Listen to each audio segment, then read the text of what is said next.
मार्गदर्शक आपल्या सर्वांच्या मधून ज्या भीषण अपघातामध्ये त्यांचा दुर्दैव अंत झाला, जिजांबद्दल या परिवाराबद्दल बोलण्यासारखं भरपूर आहे, परंतु आज अत्यंत वेदना माझ्या मनाला या ठिकाणी होत आहेत, कारण या कुटुंबाचं आणि माझं अनेक वर्षापासूनचं नातं आहे. मनोज असेल, राहुल असेल, सुशील, स्वप्नील, आम्ही सर्व मंडळी MIT ला शिकायला सोबत. अगदी त्यावेळेसपासून प्रत्येक सुखादुखामध्ये आम्ही सातत्यानं भेटायचो. भेटल्याच्या नंतर मात्र जिजा त्यांची जी छबी, त्यांचं स्मित हास्य, त्यांचं सर्वांना आदरपूर्वक आणि सन्मानपूर्वक वागवणं, प्रेमानं बोलणं, हे खरं तर आज माझ्या डोळ्यांसमोर जात नाहीये. सातत्याने त्यांनी आम्हाला मार्गदर्शन केलेलं आहे, पुढे जाण्यासाठी मदत केलेली आहे आणि वेळोवेळी प्रचंड असं सहकार्य माझ्यासारख्या एका कार्यकर्त्याच्या पाठीशी जिजांनी उभं केलेलं आहे.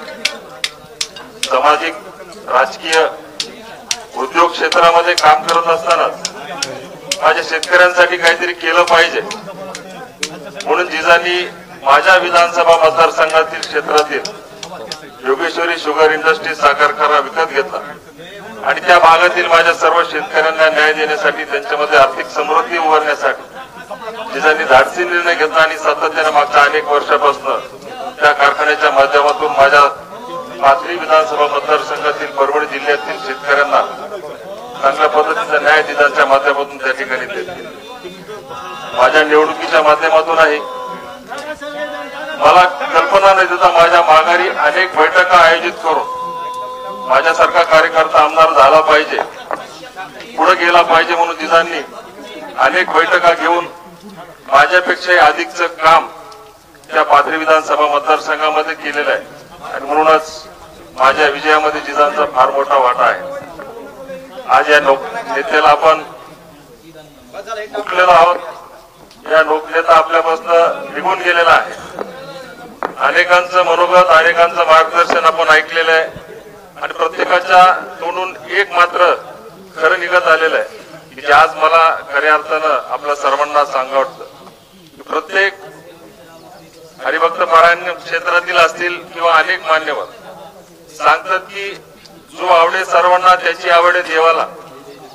आज खऱ्या अर्थानं मला त्याच्यावर विश्वास बसला की असा हा विधभाषी, आपल्या सर्वांमध्ये मिळून मिसळून राहणारा, सर्वांना आपलंसं करणारा, सर्वांना आदराची वागणूक देणारा हा सर्वसामान्य लोकनेता, ज्यांनी सर्वांना आपलंसं केलेलं आहे, आज देवानंही त्याला आपलंसं केलेल्याची भावना खऱ्या अर्थानं आज खरी ठरल्याचं मला या ठिकाणी जाणवत आहे.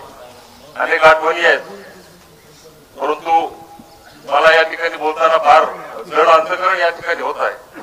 मी अधिक न बोलता मी माझ्या वतीने, माझ्या राष्ट्रवादी काँग्रेस पक्षाच्या वतीने, माझ्या परभणी जिल्ह्याच्या वतीने, पाथरी विधानसभा मतदारसंघातील माझ्या संबंध जनतेच्या वतीने कैलासवासी आदरणीय आरती जिजा यांना या ठिकाणी भावपूर्ण श्रद्धांजली अर्पण करतो आणि निश्चितच ईश्वरचरणी तुमच्या आमच्या सर्वांच्याकडनं प्रार्थना करतो की या देशमुख परिवाराला, या कुटुंबियाला या दुःखातून सावरण्याची ताकद त्यांच्यामध्ये ईश्वराने द्यावी अशी ईश्वरचरणी प्रार्थना करतो आणि या ठिकाणी थांबतो. ओम शांती शांती शांती.